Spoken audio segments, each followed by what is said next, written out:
উনি বলেছেন আওয়ামী লীগ ১৭৩ দিন হরতাল করেছে। আমি তৎকালীন সময়ের ছাত্র আন্দোলনের একজন কর্মী।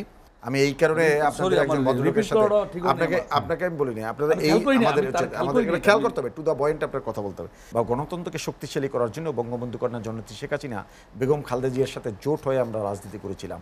আমার কাছে শুনে আসি যেখানে স্বার্থ সেখানে আওয়ামী লীগ স্বার্থবাদী হয়ে গেছে দলটি, এটা মাশিকুর রহমানের অভিযোগ।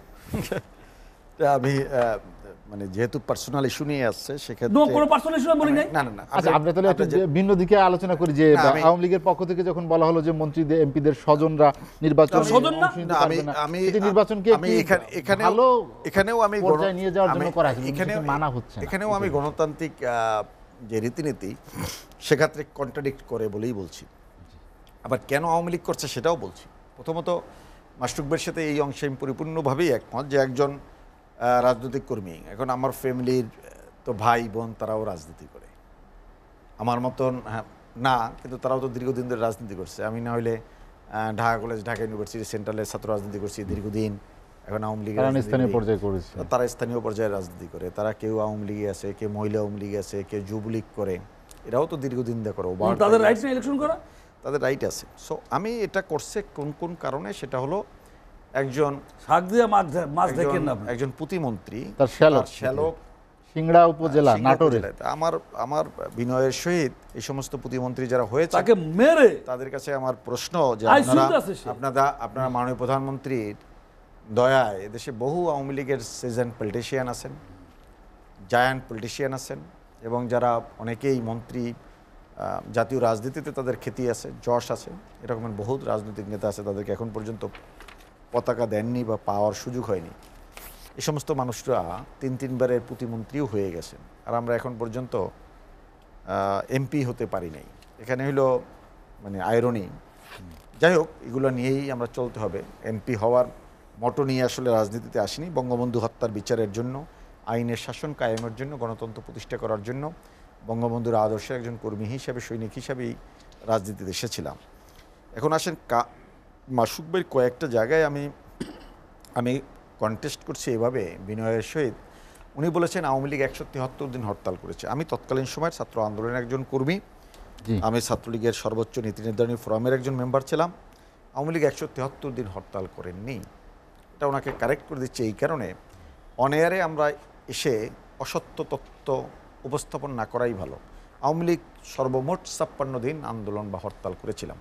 আমরা ১৭৩ দিনে আন্দোলন করতে পারি, সেটা হতে পারে আমরা লং মার্চ করেছি, আমরা মানববন্ধন করেছি, আমরা পদযাত্রা করেছি। সো ১৭৩ দিনে এই রকমের প্রোগ্রাম ছিল, ৫৬ দিনের হরতাল ছিল। এটা বিএনপির অনেক নেতা এই ঢোলটা বাজাচ্ছেন। উনি কয়েকটা কথা বলেছেন যে কয়েকজন মেয়র কাজ করতে পারেন নাই। সর্বশেষ উনি ৩ জনের নাম বলেছেন, একজনের নাম বলছেন, তাকেই আমি বলি, যেহেতু আমি তারকে চিনি, জানি, আমার বিভাগের মানুষ। শুধু আমার বিভাগের না, উনি বরিশাল সিটি কর্পোরেশনের মেয়র বা যে কোনোভাবেই হোক, উনি আমার ইউনিয়নের সন্তান। আমি যে ইউনিয়নের সন্তান, ৬ নং মঠবাড়ি ইউনিয়নের, উনি সেই জায়গার সন্তান, বাট বরিশাল সিটি কর্পোরেশনের উনি পৌরসভার চেয়ারম্যানও ছিলেন, মেয়রও ছিলেন। কামাল ভাই, যাকে সকলে আবার ঢোল কামাল নামে পরিচিত, উনি ৫ বছরে আওয়ামী লীগ যখন দেশ সেবা করছেন, কামাল ভাই সিটি কর্পোরেশনের মেয়র, এবং খুবই অল্প ভোটে হিরণ ভাইয়ের মতন একজন জনপ্রিয় প্রার্থী ফেল করেছেন তার কাছে, কিন্তু অত্যন্ত দক্ষতার সহিত এবং পরিপূর্ণভাবে উনি কিন্তু স্থানীয় সরকার নির্বাচনে কাজ করেছেন।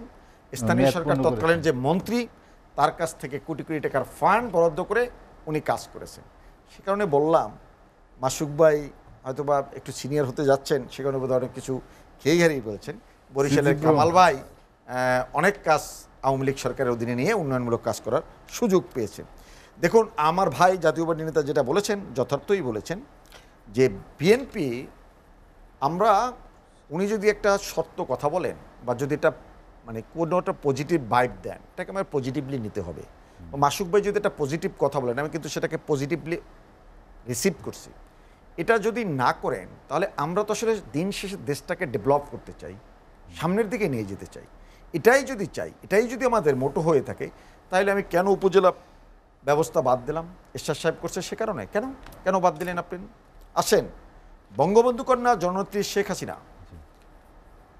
হেলথ কমিউনিটি ক্লিনিক করেছিলেন এবং হেলথ কমিউনিটি ক্লিনিকের কারণে আন্তর্জাতিকভাবে বঙ্গবন্ধু কন্যা শেখ হাসিনা স্বীকৃত হলো, রিওয়ার্ডেড হলেন। বেগম জিয়া ক্ষমতায় এসে 2001 সালে সবচেয়ে প্রান্তিক মানুষদেরকে চিকিৎসা সেবা থেকে বঞ্চিত করেছিল এই কমিউনিটি হেলথ ক্লিনিক বাদ দিয়ে। অর্থাৎ বিএনপির যে নেতিবাচক মানসিকতা, এর কারণে বাংলাদেশ সামনের দিকে হাঁটতে পারছে না। ওনারা প্রায়শই বলেন, বা আমরা রাজনীতির প্রতিহিংসার কথা আমার ভাই বলেছেন, আমি অস্বীকার করছি না। জাতীয় পার্টি 91 থেকে 96 পর্যন্ত কি পরিমাণ বিএনপির দ্বারা নির্যাতিত হয়েছে। দেখুন, আমি সর্বশেষ একটা কথা বলতে চাই, জাতি হিসেবে আমরা এই জাতি মানে মুক্তিযুদ্ধের মধ্যে থেকে অর্জিত বাংলাদেশ, আমি 1 মিনিটে ছেড়ে দিচ্ছি, সে জায়গাটা আমরা সামনের দিকে এগিয়ে যেতে চাই।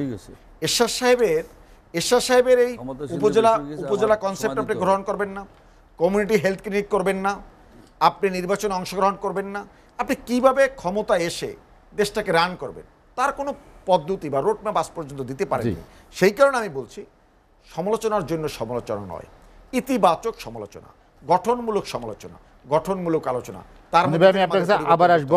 মনিরুজ্জামান মনির, যেটি খন্দকার মাসুদ রহমান শেষে বললেন, সেই প্রত্যাশা এবার এই উপজেলা নির্বাচনে পূরণ হবে কি না? আমি সুষ্ঠু নির্বাচনের ব্যাপারে যেটা মাসুদ ভাই বলেছেন, আমরা সকলেই প্রত্যাশা করি সুষ্ঠু নির্বাচনের মধ্যে থেকে একটি দেশ সামনের দিকে এগিয়ে যাওয়া, গণতন্ত্র শক্তিশালীকরণ, এর কোনো বিকল্প নেই। তবে নির্বাচনকে বয়কট করার মধ্য থেকে আপনি নির্বাচনী ব্যবস্থাকে শক্তিশালী করতে পারবেন না। যেখানে ত্রুটিগুলো আছে, এই ত্রুটি বিচ্যুতিকে অ্যাড্রেস করার জন্য নির্বাচনে অংশগ্রহণ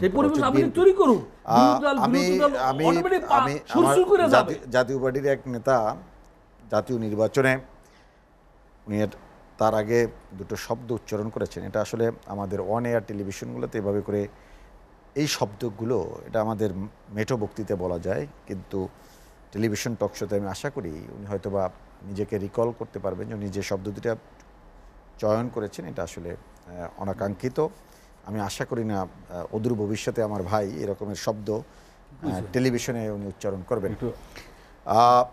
দেখুন, আমরা কোনটা গণতন্ত্রকে যদি প্রতিষ্ঠা করতে চাই, ক্লিয়ার, উনি বলছে চুরি চোট্টামি, এই শব্দগুলো যায় না, এটা অসংসদীয় ভাষা। আরো কিছু বিষয় আছে, এটা আমাদের সন্তানরা যখন শুনবে, এটা অন এয়ারে এভাবে করে কথা বলা যায় না। আমি এই কারণে আপনাদের একজন ভদ্রলোকের সাথে আপনাকে আমি বলিনি, আপনাদের এই আমাদের খেয়াল করতে হবে, টু দ্য পয়েন্ট আপনার কথা বলতে হবে। তো আসুন, আমি যে কথা মাসুদ ভাই বলেছেন বা উনি বলেছেন, উনি অ্যাড্রেস করেছেন সংখ্যালঘু নির্যাতন। 2001 সালের 1 অক্টোবরের নির্বাচনের পরে ভারত আজকে এই কথাগুলো কেন বলছে? 1 অক্টোবরের নির্বাচনে বাংলাদেশের সংখ্যালঘুদের যে পরিমাণ নির্যাতন করেছেন শারীরিকভাবে, আমরা একটা গ্যাংরেপ করেছি। মাইমা পূর্ণিমাকে যখন গ্যাংরেপ করে গৌরনদী, আগুলজিয়ারা, ভোলা, ওই অঞ্চলে, নোয়াখালী অঞ্চলে, গোটা বাংলাদেশের তৎকালীন সময় যে একটি রেপের কর্মকাণ্ড জাতীয়তাবাদী যুবদল, বিএনপি, ছাত্রদল করেছিল, তখন ফাইমা পূর্ণিমার মারা বলেছিল, তোমরা একজন একজন আমার কন্যার কাছে আসো। এই রকমের নির্যাতনের মধ্য থেকে বাংলাদেশ হেঁটেছিল। সেই কারণে দিনের শেষে বাংলাদেশের মানুষ শেষ পর্যায়ে যে বিএনপির উপর আস্থা রাখে না। একটা কথা ওই সময় আমি সেকেন্ড লাইনে আমার সরিয়ে নিলেন, সেটা আমি বলি। দেখুন, 75-এর 15ই আগস্ট একটি নির্মম হত্যাকাণ্ডের পরেও আমরা কিন্তু গণতান্ত্রিক সংস্কৃতিতে বা গণতন্ত্রকে শক্তিশালী করার জন্য বঙ্গবন্ধু কন্যা জননেত্রী শেখ হাসিনা, বেগম খালেদা জিয়ার সাথে জোট হয়ে আমরা রাজনীতি করেছিলাম। সেটাকে কুঠারাঘাত করলো কে?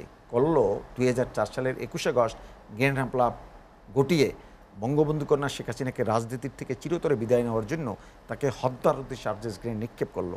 এর মধ্য থেকে বাংলাদেশের রাজনীতির যে আপনার যে একটি পরমত সহিষ্ণুতা, মাসুদ ভাইয়ের প্রতি আমার যে শ্রদ্ধাবোধের জায়গা, তার যে আমার স্নেহের জায়গাটা, এটা নষ্ট করেছেন তারেক রহমান এবং তৎকালীন বিএনপির নেতৃত্বে টোটাল প্রশাসন যন্ত্র জড়িত ছিল। সেই কারণে আমি বিএনপি নেতাদের কাছে আবেদন করব, তারা যেন জাতির সামনে এসে অন্তত দুঃখ প্রকাশ করে আবার রাজনীতিতে ইতিবাচক রাজনীতি ফিরে আসুক।